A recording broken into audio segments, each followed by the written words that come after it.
এত সহজ আর এত স্বাদ, আগেও জানতাম না যে এই পিঠাটা এত তাড়াতাড়ি তৈরি করে নেওয়া যায়। চালের গুঁড়ো নেই, কি হয়েছে, সুজি দিয়ে আপনি এটাকে খুব সহজেই তৈরি করে নিতে পারবেন। পিঠা তৈরি করার জন্য এখানে আমি 1 কাপ সুজি নিয়েছি। এখন এই সুজিটাকে আমি ব্লেন্ডারে নিয়ে নিচ্ছি আর সাথে দিয়ে দিচ্ছি 2 টেবিল চামচ চিনি।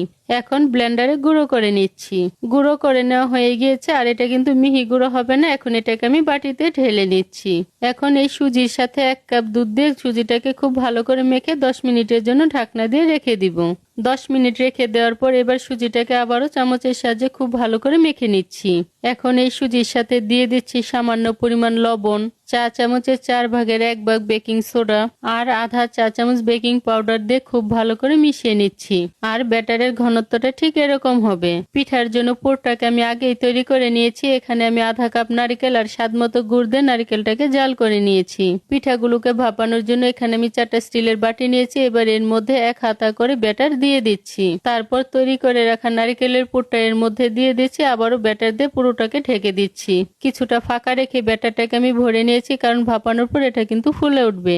ভাপানোর জন্য আগেই প্যানে পরিমাণ মতো জল গরম করে নিয়েছি। এবার পিঠার বাটিগুলো এর মধ্যে বসিয়ে দিচ্ছি। তারপর ঢাকনা দিয়ে 10 মিনিটের জন্য ভাপিয়ে নিব। 10 মিনিট ভাপিয়ে নেওয়ার পর কাঠির সাহায্যে চেক করে নিচ্ছি, আর পিঠাগুলো তৈরি হয়ে গিয়েছে। এখন ঠান্ডা করে বাটি থেকে বের করে নিব। ব্যাস, তৈরি হয়ে গিয়েছে মজার এই পিঠা।